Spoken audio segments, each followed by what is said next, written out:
Hello my nostalgic friends, today we're gonna see my full collection of vintage lenses. I have got here a lot of vintage lenses. I like to collect them, I like to use them, and today I want to show you all of them. I have the most particular lenses that I found, and I want to explain every lens why it's so special. I really love the vintage lenses for some particularities, like I have got here one lens which has two diaphragms, not only one but two diaphragms, which is amazing. I have got some lenses that makes the bubble bokeh.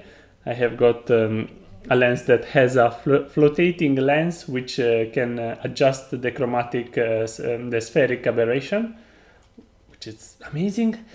And in this video I want to show you the most particular lenses that I have in my collection. Okay, let's get started. Okay, let's start from the first that I want to show you. Look, the metal hood, and this is one of my first lenses that I've bought, vintage. It's a 135 1.8, and look the huge front element. This is 135 1.8. It's a really big frontal lens. It's heavy. It's full metal and glass. Look at that. It's M42 screw mount. Look how much glass is here. And this lens is really affordable. I paid less than 200 bucks. I will show you one picture that I take with this lens.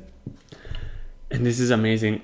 I really love this lens because it's cheap and they make one of the most great bokehs that I ever seen. As you can see, it's a big lens, okay? And this is the first lens from my collection that I will never sell because I really loved it. 135 1.8, really appreciate to use. Okay, let's go to the next.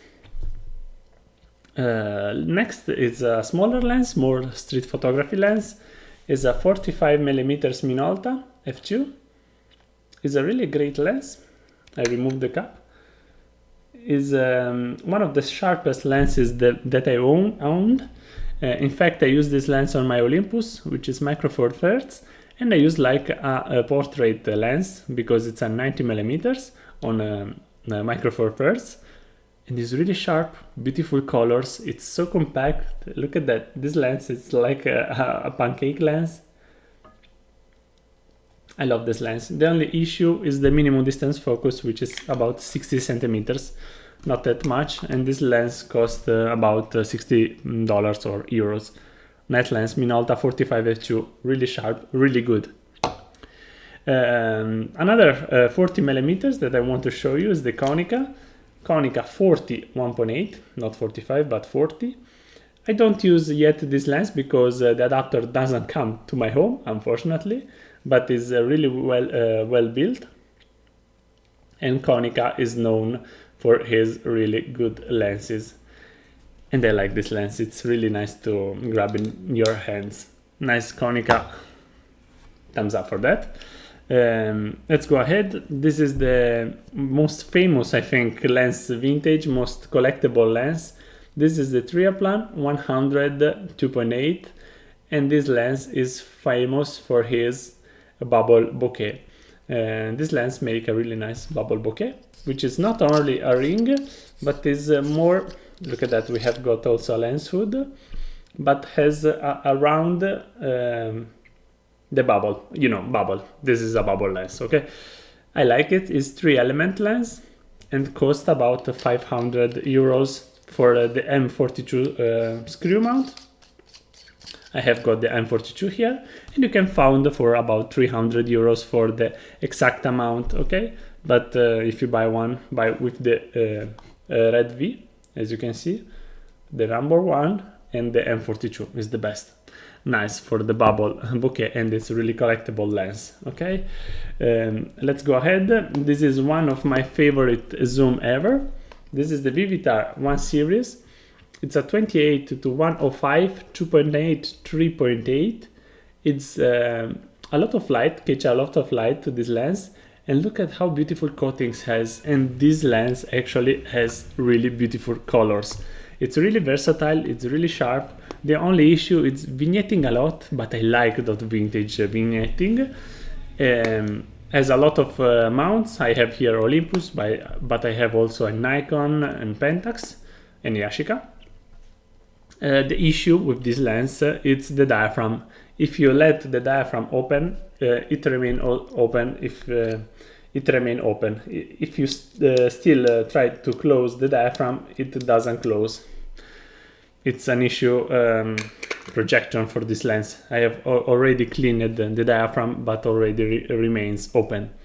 Anyway, but use it open because it's great. Another great thing for this lens, minimum distance focus. In macro mode, you have got macro mode on the wide angle, which is really unusual because usually you have got macro and long end, but this is in the close end. At 28 macro, it's fine because you can have a really great macro with a lot of background. Nice, thumbs up, best zoom vintage ever, Vivitar 1 series. Okay, let's talk about a true macro lens. This is the Industar 61 L. As you can see, this is a macro lens. I really like this lens. Look at that. CCP, obviously, it's made in Mother Russia, the Soviet Union. And this lens is famous for his bokeh. It's a macro lens, which is great, really fine. But I don't know if you can see, but this lens has a really particular bokeh. It's a star bokeh. Amazing. I really like the bokeh that this lens make. And also it's a macro lens that you can do macro with beautiful stars in the background. You can pay $60 or euros, and it's great to collect this lens. Very nice. Okay, let's talk about Olympus. One of my favorite portrait lens, the 85mm f2 from Olympus. I also remove the back cap. Look at that, how big lens and how small lens. This is the newer version. Look at this is new, this lens. Okay, it cost about 500 euros new, but you can find also 200 euros in bad condition. This is mint, and this is one of the best 85mm ever. It's really sharp, beautiful colors, and that's why it costs a lot, because it's really good and really compact. It's big like a 50mm. Nice, Olympus 85 f2. Another Olympus lens that I really like and I grab in my collection is the 35mm f2. Also a beautiful lens. Look at beautiful glass here. It's really compact, it's really sharp. I like the 35 f2 Olympus. Beautiful, thumbs up for that. Okay, and let's see another particular lens. This one, I removed the cap. As you can see, we have got also a really nice filettato tappo. I don't know how it calls. This is 500 f8, the MC3M. Okay, this is a catadioptric lens. It means has a mirror lens inside, as you can see. Really nice. And the particular thing about this lens is not only it's 500mm, it's full made of metal, but as you can see, it's a hole inside, okay, for the mirrors. And this lens create a onion rings bokeh. I will show you a picture. It's beautiful. It's really great. It's a little bit strano. I don't know in English. It's strano, okay, but a beautiful onion rings bokeh. I love this lens. You can buy it for about 100 euros or maybe something less, 80 euros. Full metal, made in Russia, made in Soviet Union, sorry, but good lens. I like it. I really recommend that one. Okay, I have got another lens here, which is more recent, but I think it's important to show you in my collection because you can use also on the first Nikon F. This lens is the Carl Zeiss 85 1.4. Look at that, really beautiful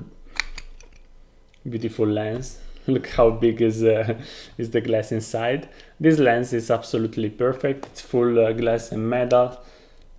The smoothest ring I ever see in my life. Also the hood, it's made by metal. It's sharp and is a Nikon F. You can use on all Nikon F mount lenses ever made. Really collectible, the Zeiss 85 1.4. And let's talk about this another one lens, the 135 f2 DC. This lens is the focus lens from Nikon, and this is the lens that I told you it's really particular, because as you can see we have got here the diaphragm lens, okay, which is fine. We have got the focus ring, and we have got another ring here, look at that, with the F. Why we have got this ring on top and this ring on the bottom? Because this ring moves inside some lenses, okay? You can have a softer or harder background focus, and also a softer and a harder foreground focus on the rear, okay? And this is really nice, you can control them, and you have got this ring because when you move the lens, you have got more problems with the sharpness, and you have to close the lens right there, okay? If you are here, you have to close the same diaphragm. But it's also fun to use full aperture with a lot of this stigmatism. I don't know how to call it. Anyway, it's fine to use this lens. I really like it. It's AFD. You can use on every Nikon camera ever made. On some cameras you have also the autofocus. It's nice. It's a nice lens to collect. This is the 105 f2, but exists also the 135 f2, which is bigger, but is the same design lenses. We have got a built-in, which you can close, built-in lens hood. Fine lens, I like it. It's good for portrait. It's good to experiment this thing here with another ring. Nice, thumbs up for Nikon for that lens. And another lens here, the Canon 200 2.8. I want to have a 200 2.8, and this is the most compact, really nice. I like this lens. It's small, internal focusing mechanism.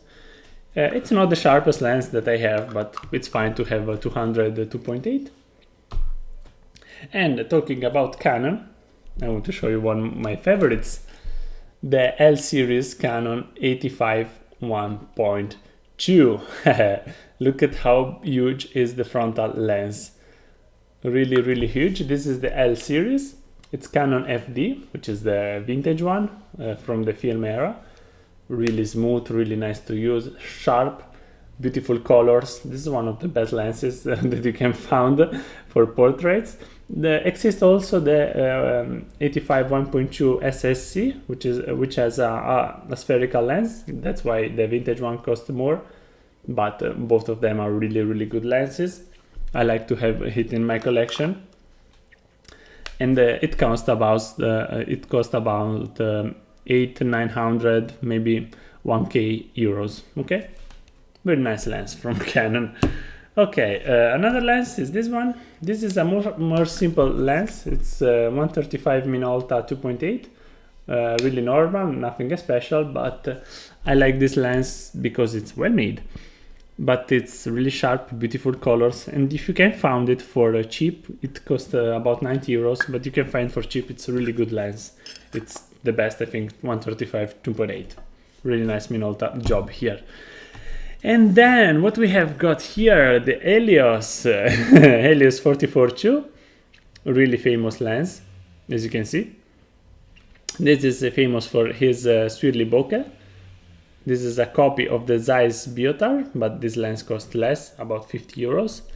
I like it. It's one of the best vintage lenses that you can buy for pochi soldi, for less money, because it's sharp as a knife. It's really sharp. As a beautiful bokeh.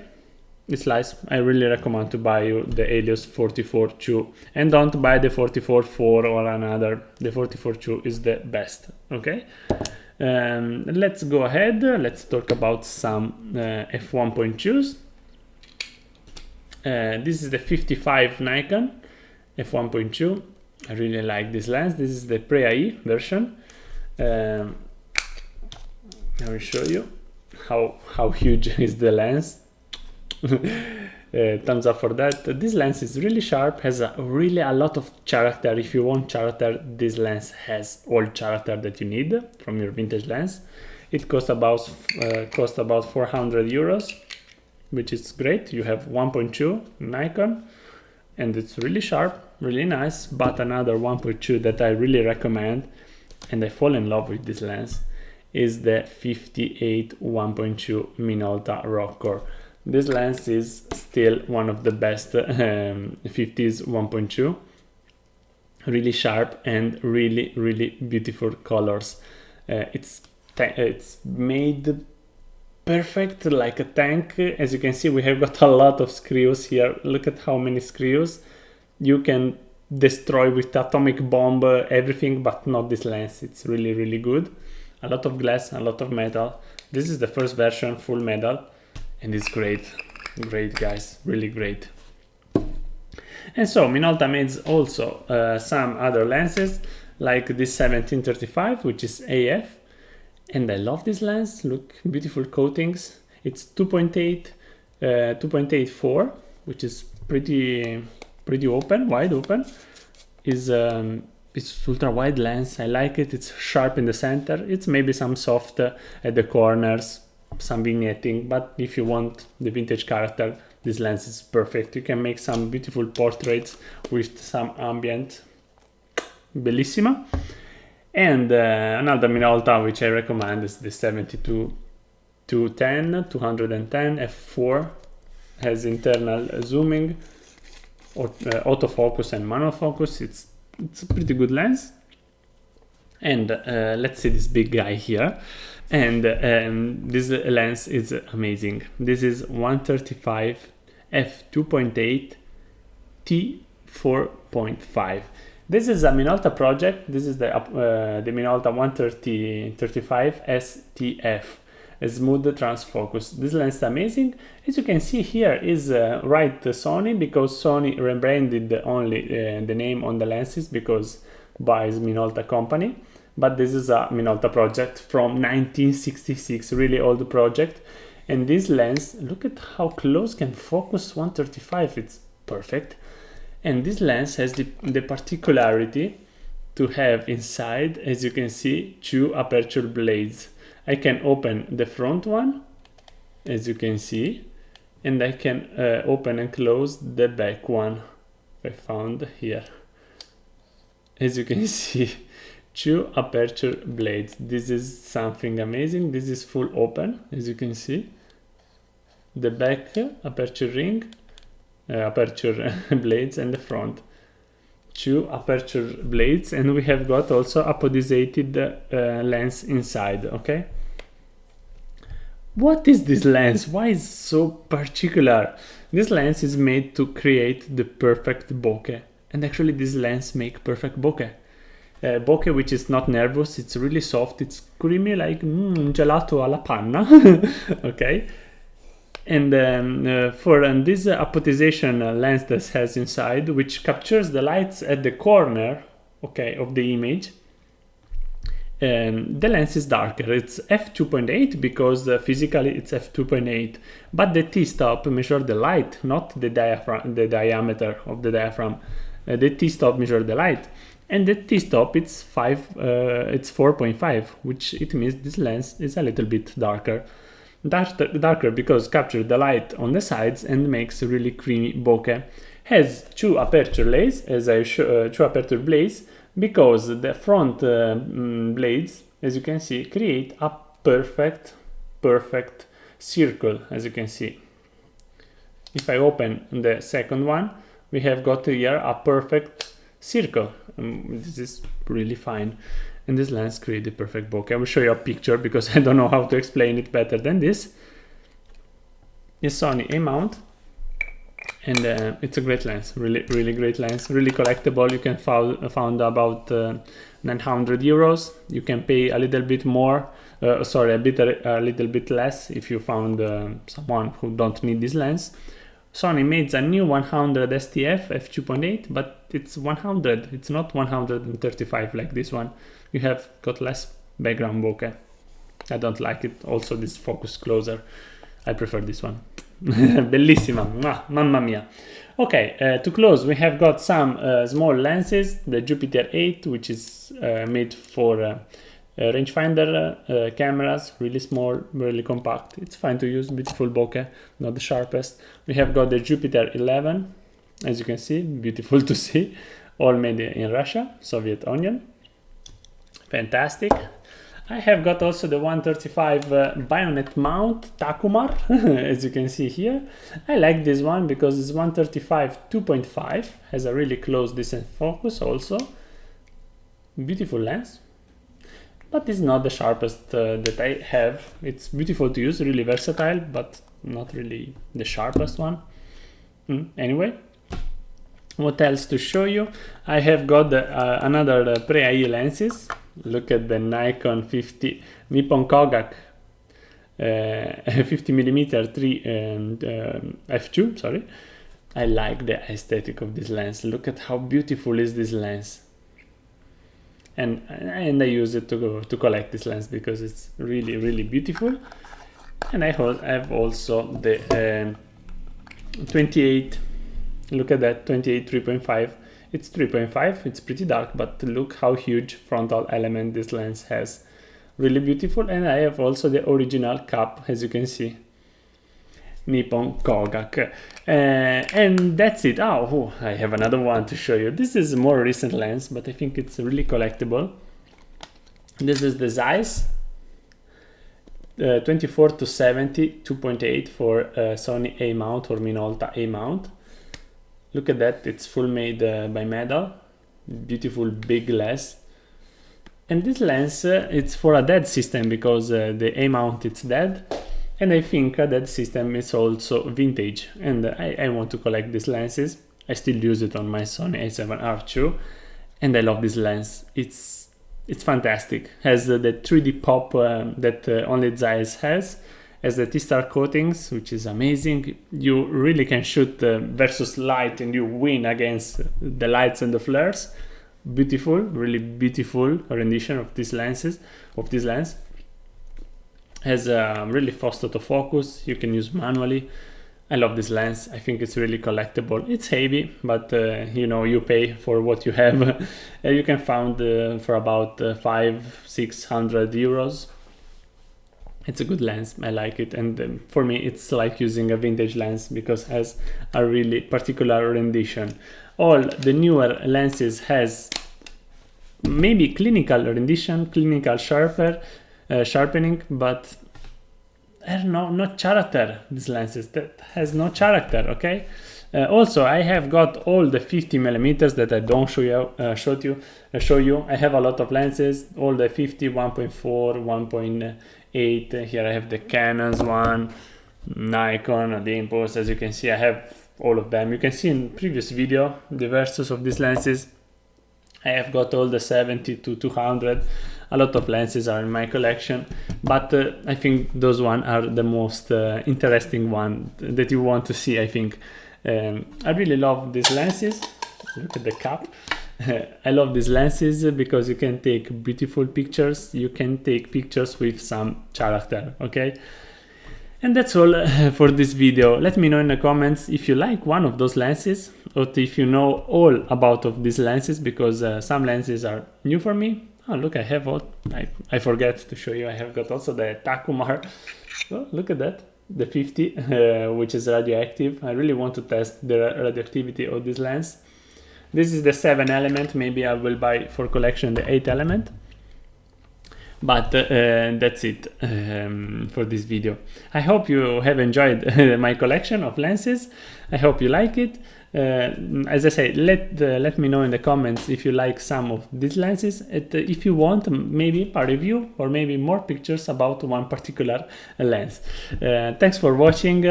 Grazie mille. We will see in the next video. Io vi saluto, statemi bene come sempre. A presto. Ciao ciao. Ragazzi, mi stavo dimenticando di lui, del Carl Zeiss Ultron, quello con la lente concava. C'è anche lui nella mia collezione, lo si trova a prezzi altissimi, 800 euro per l'attacco M42 e anche meno di 400 per la versione che ho io qui con la baionetta Icarex, molto rara, ma io ho comprato l'adattatore. Quindi Zeiss Ultron, lente strepitosa, una delle più nitide al mondo.